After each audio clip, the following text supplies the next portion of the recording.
Kau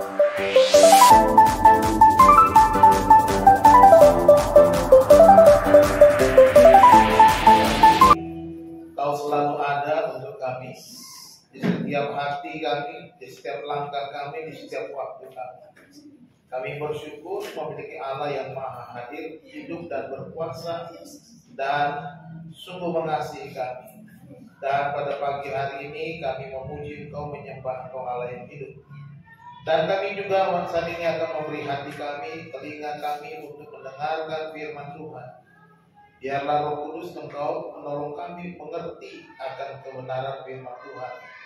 Biarlah Roh Kudus yang menegur kami, mengingatkan kami, bahkan menguatkan kami, sehingga berkat-berkat mengalir lewat kebenaran yang kami dengarkan. Terima kasih ya Tuhan. Berbicaralah kepada kami ya Bapa, kami siap mendengar. Dalam nama Tuhan Yesus kami berdoa. Haleluya.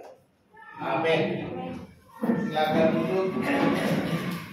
Selamat pagi, shalom. Bapak Ibu dikasih Tuhan, hari ini judul khotbah saya mukjizat selalu ada. Amin.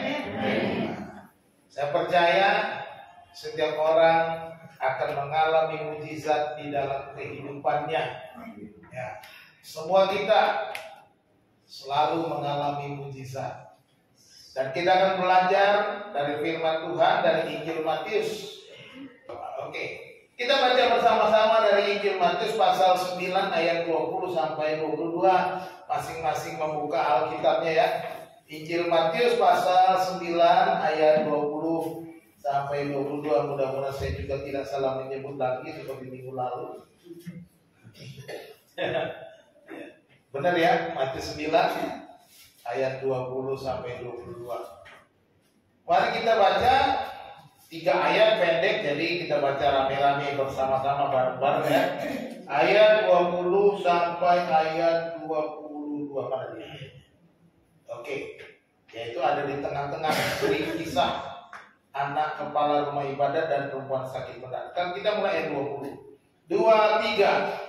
Pada waktu itu seorang perempuan yang sudah 12 tahun lamanya menderita pendarahan maju mendekati Yesus dari belakang dan menjamah jubah jubahnya, karena katanya dalam hatinya, asal ku jamah saja jubahnya, aku akan sembuh. Tetapi Yesus berpaling dan memandang dia serta berkata, teguhkanlah hatimu, hai anakku, imanmu telah menyelamatkan engkau. Maka sejak saat itu sembuhlah perempuan itu. Amin.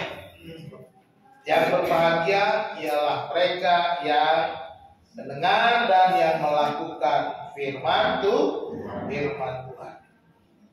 Kisah seorang perempuan sakit pendarahan sudah 12 tahun mengalami mukjizat, mengalami kesembuhan, di mana dia melakukan perbuatan dengan langkah iman. Kita lihat ya. Bapak Ibu Saudara dikasih Tuhan, saudara ya. Kalau kita lihat di dalam dunia ini banyak orang putus asa. Ya. Agak lemot ya, memang lemot ya. Banyak orang putus asa menghadapi persoalan yang berkepanjangan. Perempuan ini 12 tahun sakit pendarahan. Ya. Bisa bayangkan repotnya orang sakit pendarahan. Orang Yahudi, kita lihat ayatnya nanti ya. Mengapa saya katakan ini suatu yang merepotkan bagi orang Yahudi? Karena orang Yahudi kalau orang sakit pendarahan itu tidak boleh gabung-gabung orang. Orang yang disentuhnya menjadi najis.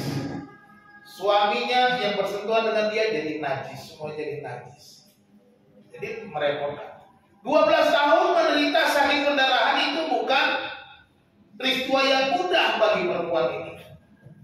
Bukan hal yang bagi dia bukan hal yang mudah dalam kehidupannya.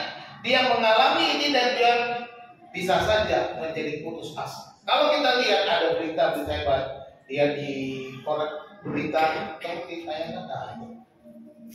ada orang ada berita dia depresi, sakit tak sembuh-sembuh, lansia gantung diri di pohon baru.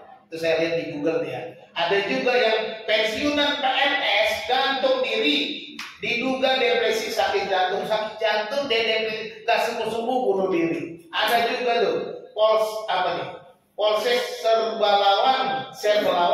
Resor Simalungun, evakuasi wanita 54 tahun ditemukan dalam diri diduga karena depresi.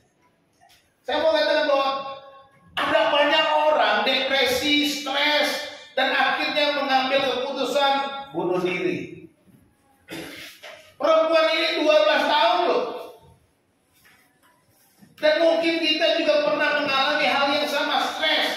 Kok nggak sembuh-sembuh, kok sakit terus. Kok hidupku begini-begini saja, kok hidupku nggak naik-naik. Stres. Tapi puji Tuhan, saudara masih ada di sini, berarti nggak bunuh diri. Ya, nah Bapak Ibu dikasih Tuhan, ini adalah tantangan bagi kita orang percaya. Ya, ada banyak tantangan yang kita hadapi saat kita sakit berkepanjangan. Ya, ini bisa sebuah tantangan seperti itu. Saat apa yang kita harapkan tak kunjung kita dapatkan. Kita mengharapkan suatu usaha kerja, nggak dapat apa-apa. Bisa menjadi suatu.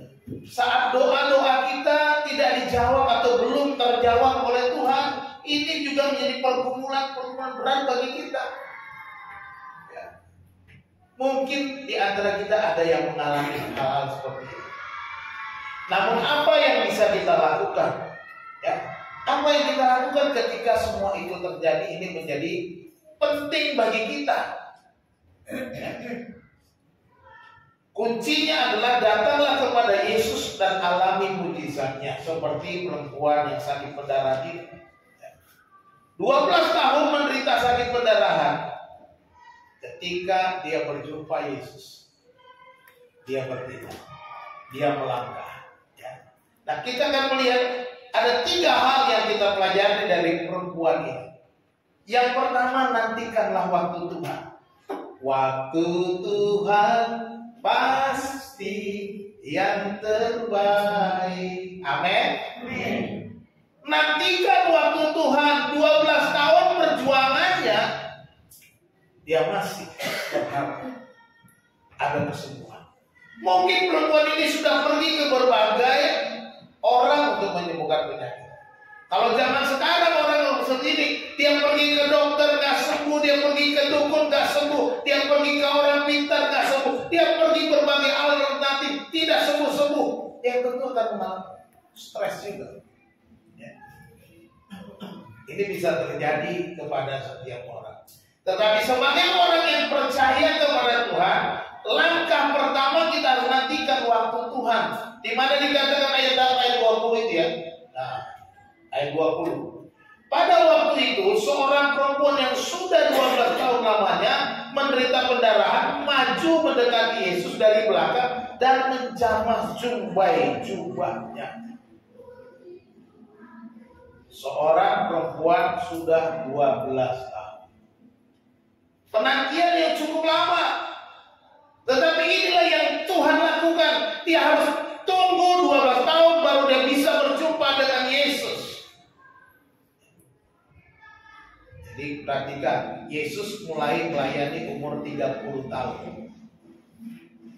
Kalau dikurangi 12 berarti berapa? 18. Jadi umur 18 tahun dia sudah mulai sakit. Artinya dalam pelayanan, walaupun Yesus tidak muncul dalam pelayanan umur 30 tahun, dia sudah tahu dan sudah pernah mendengar kisah-kisah Yesus. Yesus tidak membuat sesuatu pada sebelum usia 30 tahun. Tetapi kisahnya ada ketika umur 12 tahun dia pergi ke Bait Allah, dia mengajar ahli-ahli kitab. Kisah Yesus. Dan saya percaya Yesus juga melakukan perkara-perkara yang memuliakan Tuhan. Masa-masa kecilnya, masa remaja sampai kepada usia 30 tahun. Dan perempuan ini menunggu 12 tahun baru bisa berjumpa dengan Yesus yang punya kuasa. Yesus yang di sana dinyatakan sebagai tabib, sebagai guru, sebagai pemberita kebenaran, pemberi pengajar yang luar biasa, pembuat mujizat, banyak hal dilakukan Yesus. Dan perempuan ini mendekati Yesus. Ya. Dia berkata, asal ku jamah saja. Dia maju mendekati dari belakang dan menjamah jubahnya. Cuma itu yang dia lakukan, ya kan? Artinya ketika kita menantikan Tuhan, Tuhan mengizinkan kita mengalami masalah. Jadi dalam penantian kita, ingatlah bahwa apa yang kita alami diizinkan oleh Tuhan. Seberapa berat persoalan kita, penyakit kita, diizinkan Tuhan.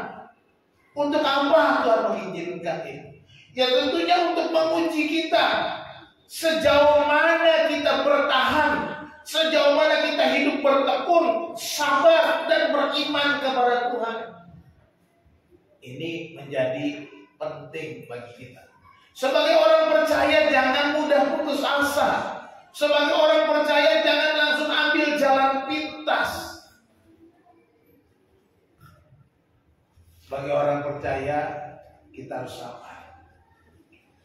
Menantikan waktu Tuhan bekerja, menantikan Tuhan melakukan perbuatannya di dalam kehidupan kita, menantikan waktu Tuhan terjadi atas hidup kita, atas rumah tangga kita, atas keluarga kita, atas anak-anak kita, semuanya waktunya Tuhan.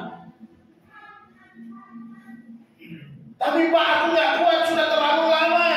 Kok dia bisa Pak? Cuma sebentar bisa mengalami. Hidupnya bisa lebih baik. Jangan samakan. Terkadang Tuhan membedakan kita untuk maksud kebaikan kita. Ya. Di mana firman Tuhan katakan Allah turut bekerja dalam segala sesuatu untuk mendatangkan kebaikan. Jadi jangan sama-samakan. Kalau dia bisa cepat, kenapa aku tidak? Dalam perkara ini, waktu Tuhan itu jangan kita ukur menurut waktu kita. Waktu Tuhan itu sekejap. Yang kita rasa lama 12 tahun bagi Tuhan itu sebenarnya dalam sekejap sudah terjadi. Itu sebabnya jangan kita menghitung waktu Tuhan menurut waktunya kita. Menurut waktunya kita, ya kita hidup harus sekian. Sehari 24 jam, seminggu 7 hari, sebulan 30 hari, setahun 12 bulan, kita itu waktu kita. Waktu Tuhan gak dibatasi. Sebab Tuhan Allah kita adalah Allah yang kekal, Allah yang tidak terbatas, Allah yang melintasi segala waktu. Dia sama dulu, sekarang, sampai selama-lamanya. Katakan amin. Jadi jangan melihat Tuhan dari waktu kita. Ya. 12 tahun mungkin dari waktu si perempuan ini, tetapi waktu Tuhan itu sekejap. Jadi Tuhan mengizinkan untuk kita tetap tekun, bersabar dalam menghadapi segala dan beriman. Pertanyaannya, kalau begitu apakah Tuhan mengulur-ulur waktu? Jawabannya pasti tidak mungkin. Mari kita buka Lukas 18 ayat 7 sampai 8. Coba satu orang baca. Di sana ada kisah seorang perempuan datang kepada seorang hakim yang lalu minta tolong dan akhirnya dikabulkan, dan Tuhan Yesus berkata dalam ayat 7 dan ayat 8. Tolong dibaca Lukas 18 ayat 7 dan 8. Silakan satu orang membaca yang keras. Lukas 18 ayat 7 sampai 8. Tidakkah Allah akan membenarkan orang-orang pilihannya yang siang malam berseru kepadanya? Dan adakah ia mengulur waktu sebelum menolong mereka? Aku berkata kepadamu, ia akan segera membenarkan mereka. Akan tetapi jika anak manusia itu datang, adakah ia mendapati iman di bumi? Adakah Allah itu mengulur-ulur waktu? Tidak. Tapi ketika Yesus datang, adakah ia mendapati iman di bumi?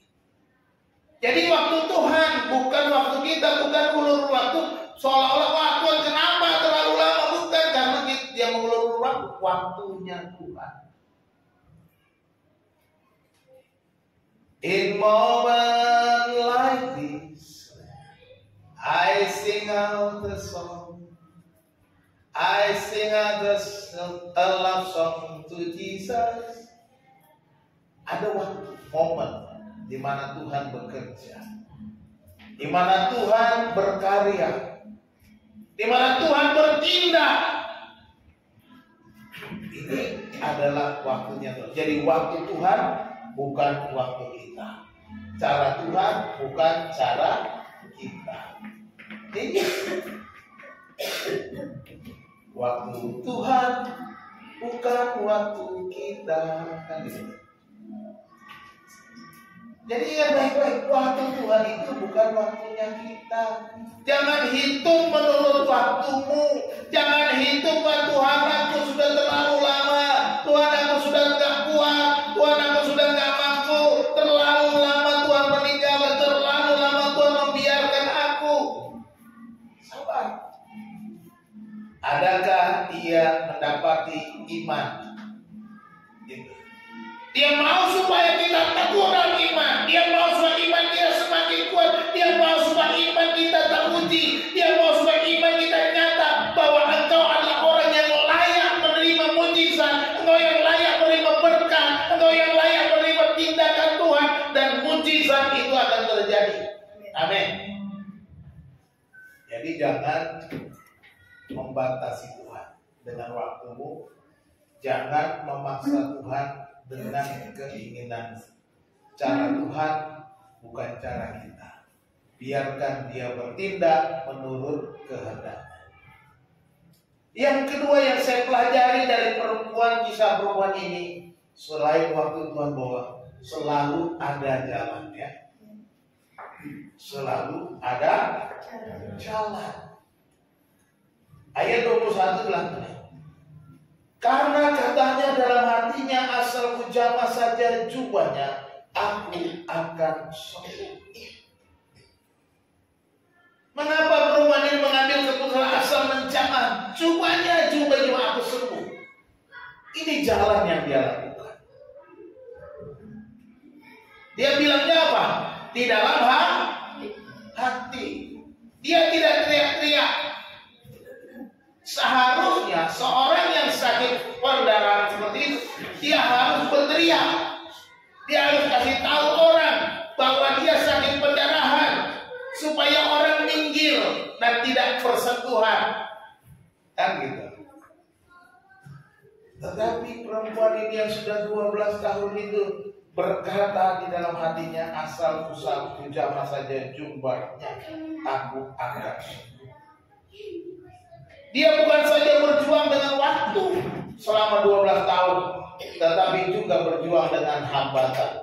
Kalau ditayangkan, berjuang dengan hambatan apa? Hambatan yang orang berkerumun banyak.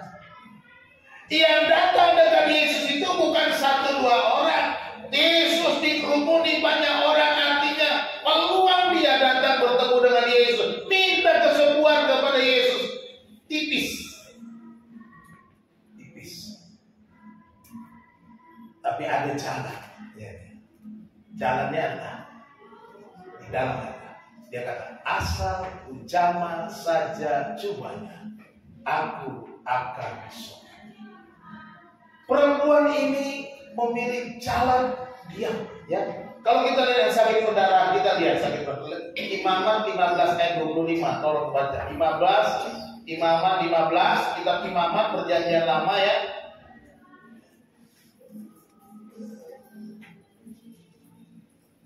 Imamat pasal 15, satu orang baca.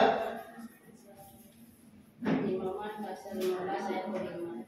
Apabila seorang perempuan berhari-hari lamanya mengeluarkan lelehan, yakni lelehan darah yang bukan pada waktu cemar kainnya, atau apabila ia mengeluarkan lelehan lebih lama dari waktu cemar kainnya, maka selama lelehannya yang perempuan itu adalah seperti pada hari-hari cemar kainnya, yakni ia najis. Perhatikan ayat selanjutnya. Setiap tempat tidur yang ditidurinya selama ia mengeluarkan lelehan haruslah baginya seperti tempat tidur pada waktu cemar kainnya, dan setiap barang yang diduduknya menjadi najis sama seperti kenajisan cemar kainnya. Setiap orang yang kena kepada barang-barang itu menjadi najis najis, dan ia harus mencuci pakaiannya, membasuh tubuhnya dengan air, dan ia menjadi najis sampai matahari terbenam. Tetapi jika perempuan itu sudah tahir dari lelannya, ia harus menghitung 7 hari lagi. Sesudah itu baru ia menjadi tahir. Baca sebelumnya, ayat-ayat sebelumnya itu ada juga ayat. Ribetnya orang sakit perdarahan di Israel. Ini yang terjadi dengan perempuan ini. Itu kalau selama berhari-hari, dibayangkan selama 12 tahun. Mau ketemu Yesus, ada orang banyak. Dia gak bisa datang mendekat-dekat dengan terang-terangan. Sehingga kerumunan orang banyak itu menghalangi dia. Kerumunan orang banyak menghalangi langkahnya. Untuk berharap berkata, Yesus sembuhkanlah aku, peluangnya tipis. Tapi selalu ada jalan. Iman. Gimana? Dan dia melangkah dengan jalan diam. Dia berkata, asal ku jamah saja jubahnya, aku sudah sembuh. Inilah jalan diam yang dia lakukan. Berkata di dalam hati. Tidak ada orang yang tahu kalau dia sakit perdarahan.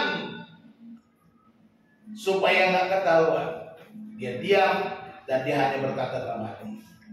Langkah dengan iman, dia katakan, asal ku jamah saja jubahnya, aku sudah sembuh. Cuma itu. Berkata di dalam hati, nggak teriak-teriak. Langsung melangkah menjamah jubah Yesus.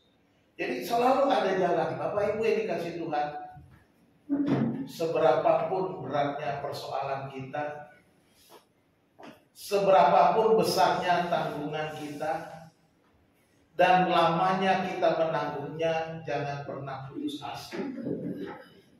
Pasti ada jalan keluar.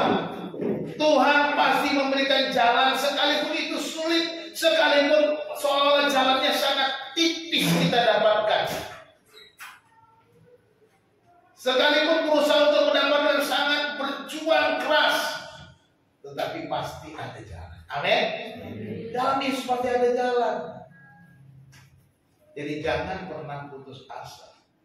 Orang percaya jangan pernah lemah.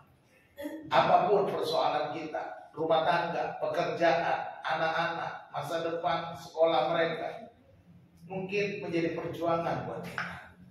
Kita punya pergumulan berat buat kita. Tapi percayalah, Tuhan akan mencukupkan semuanya. Katakan amin. Saya percaya kita bisa melewati masa-masa pandemi itu karena Tuhan sudah kasih tangan. Ya. Ada banyak orang stres juga menghadapi pandemi. Ya. Ketika pandemi dia di PHK, dia tidak mendapat kehilangan pekerjaan, kehilangan pendapatan, kemudian kesulitan keuangan ekonominya, bisa mengalami tekanan. Tapi puji Tuhan, kita bisa melewati masa-masa sulit itu. Kalau saya menyaksikan betapa pemeliharaan Tuhan selama masa COVID ini luar biasa. Ya. Seperti saudara perhatikan, sekolah yang kami kelola di TK Mana ini, muridnya dari 100 orang menjadi 28 orang, tiba-tiba habis. Operasionalnya pun nggak cukup. Ya, untuk bayar gaji dan listrik dan sebagainya nggak cukup. Tetapi Tuhan punya cara. Tuhan menyediakan, Tuhan melimpahkan berkatnya, Tuhan menolong dengan cara. Nggak pernah saya buka. Salah satu caranya adalah Tuhan suruh saya nabung tanpa sadar. Ya begitu ya. Nabung tanpa sadar. Saya bayar cicilan rumah terus. Saya pikir rumah saya belum lunas. Dari 2019 sampai 2020 saya bayar cicilan rumah. Ketika saya ambil surat rumah, pihak bank bilang, Pak, rumah Bapak sudah lunas sejak 2019. Uang Bapak ada dalam tabungan sekian loh. Puji Tuhan. Jadi Tuhan suruh saya nabung tanpa saya sadari. Inilah yang Tuhan pakai untuk mencukupi kebutuhan rumah tangga, operasional sekolah, melengkapi. Begitu cara Tuhan ajaib, selalu ada jalan. Kalau dipikir-pikir, waduh, bagaimana? Bu Hana udah pikir, Pak, bagaimana ini? Guru-guru dikurangi aja gajinya. Sudah teriak begitu. Jangan dikurangi. Guru digajinya dikurangi, nanti mereka jadi apa? Jangan-jangan keluar semua gurunya, nanti kita gak ada guru lagi gitu loh. Berjuang, tapi itulah cara Tuhan. Tuhan tidak pernah membiarkan, selalu ada jalan keluar. Amin. Jadi percaya saja.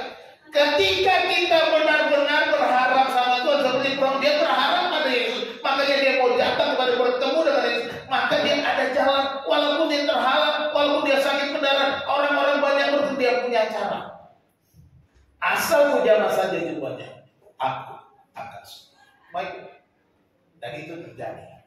Dan yang ketiga yang kita pelajari dari sini adalah kita harus memiliki iman yang teguh. Memiliki iman yang teguh, ayat 22 dikatakan, tetapi Yesus berpaling dan memandang dia serta berkata, teguhkanlah hatimu, hai anakku, imanmu telah menyelamatkan engkau.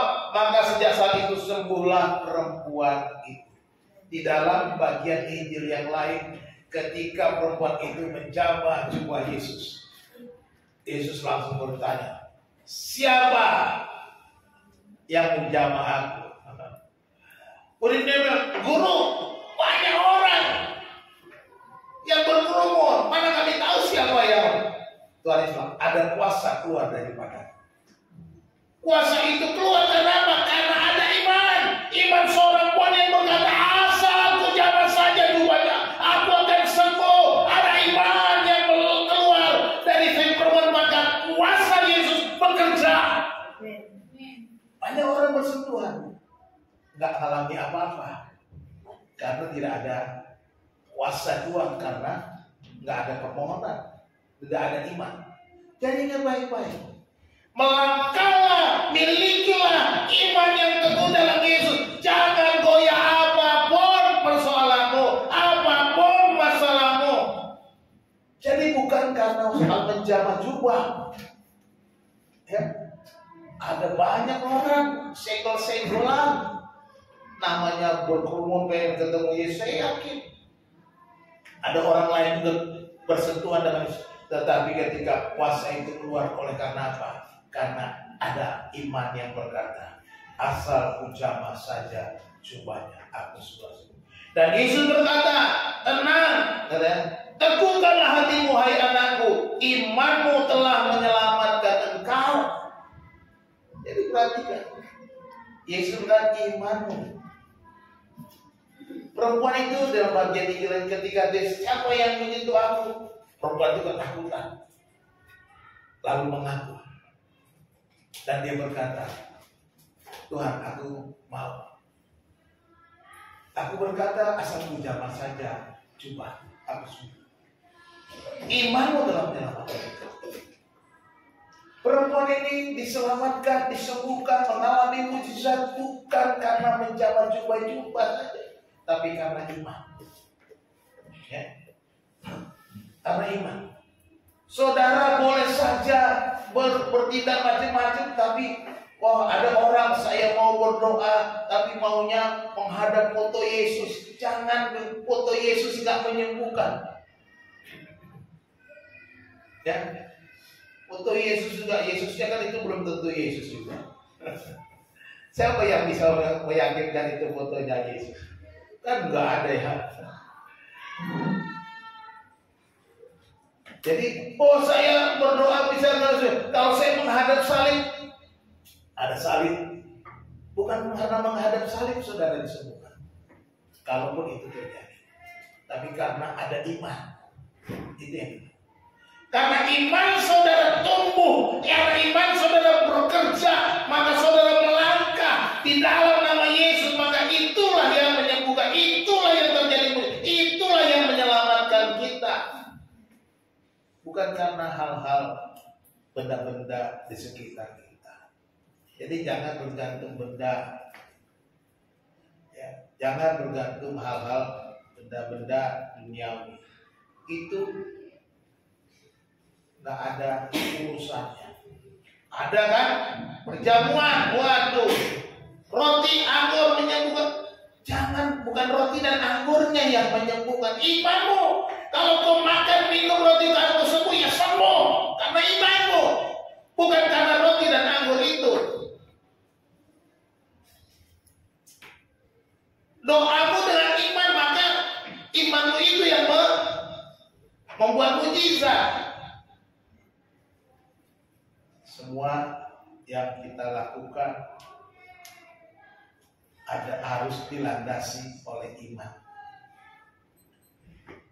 Jadi semua perbuatan kita harus dilandasi dengan iman. Apapun situasi kita, miliki iman yang teguh. Melangkahlah dengan iman, ya, melangkah dengan iman. Sebagai orang percaya itu wajib. Seperti katakan, jika anak manusia itu datang, apakah ia mendapati iman di bumi? Dia nggak cari Ferdinand, dia cari si iman. Dia ketemunya, adakah iman di bumi? Bukan adakah Ferdinand di bumi? Tidak. Iman. Imannya Ferdinand, imannya Pak Dohan, imannya Pak Julius, itu yang dia minta. Ini yang harus kita ingat, Pak.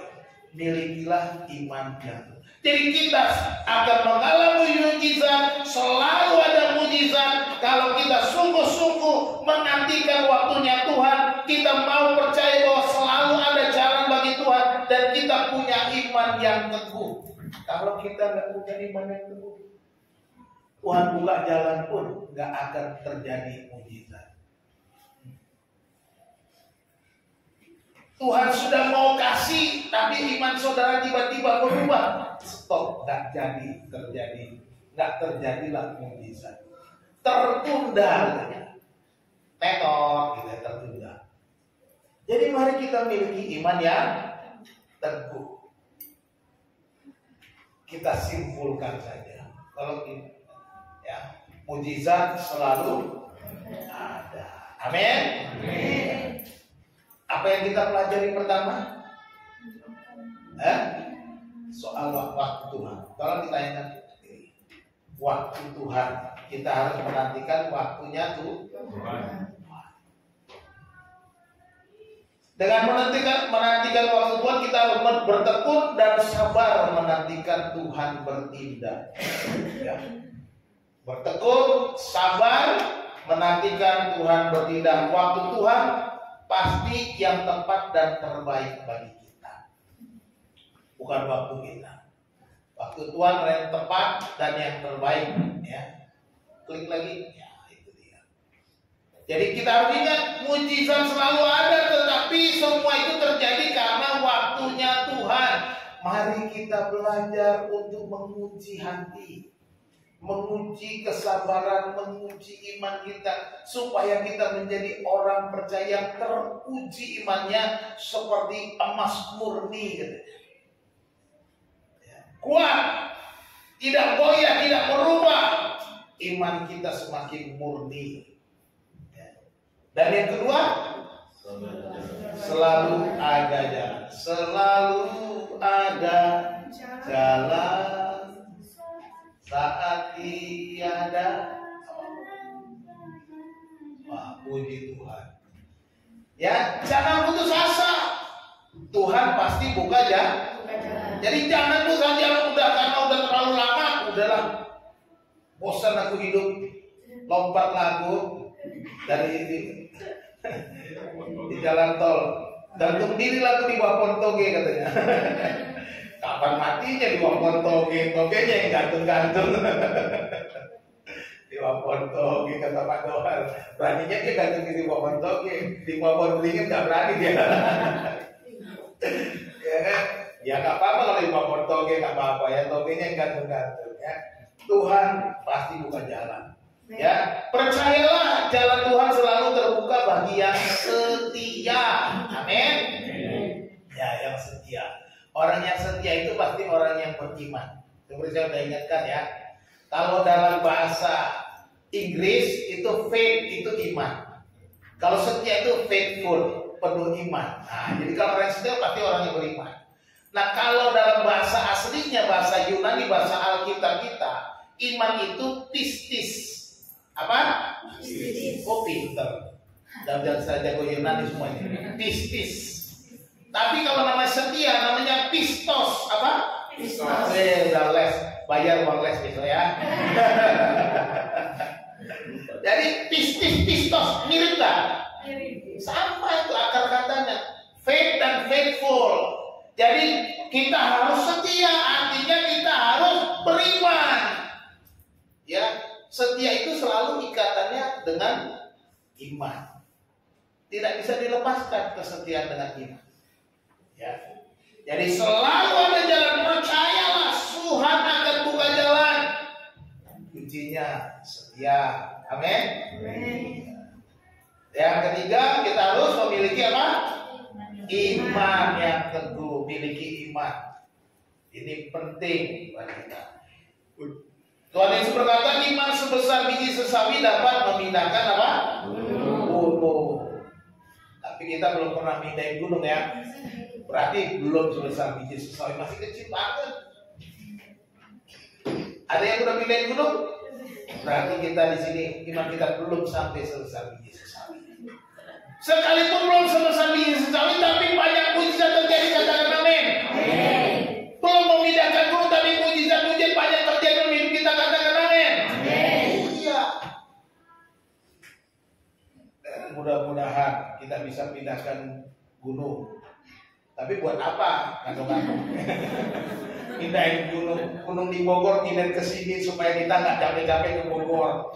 Langsung pindah jalan kaki aja, kata Pak Dohar tiap hari itu. Ya kan? Jadi kita harus miliki iman yang kita lihat, tetap miliki iman yang teguh saat hadapi pencobaan. Jadi hadapi pencobaan tetap beriman yang teguh. Jangan takut, jangan goyah sedikit. Tantangan akan selalu ada. Cobaan akan selalu datang. Masalah akan kita hadapi. Tapi tetaplah beriman. Amin. Tuhan Yesus memberkati kita berdoa. Bapa Surgawi, terima kasih, kami bersyukur, kami belajar dari seorang perempuan yang 12 tahun sakit pendarahan, datang kepada Yesus, dan Tuhan, Engkau memuji dia, berkata, imanmu telah menyelamatkan engkau. Tuhan, ajar kami untuk percaya bahwa waktu Tuhan adalah yang terbaik. Tuhan selalu membuka jalan bagi kami, kesempatan untuk mengalami mujizat, dan ajar kami setia untuk tetap beriman teguh kepadamu. Di tengah-tengah kesulitan, di tengah-tengah pergumulan, pencobaan apapun yang kami hadapi di dunia ini, ajar kami setia. Terima kasih Bapa di surga. Bapa yang baik, hamba-Mu berhenti berbicara. Roh Kudus, biarlah Engkau terus berbicara kepada kami masing-masing, mengingatkan kami di setiap langkah kami, di setiap kehidupan kami. Ketika kami pulang dan melakukan aktivitas kami ingat, kami tetap beriman kepada-Mu. Terima kasih Tuhan. Terima kasih, hamba-Mu berdoa di dalam nama Tuhan Yesus Kristus kami mengucap syukur. Haleluya. Amin.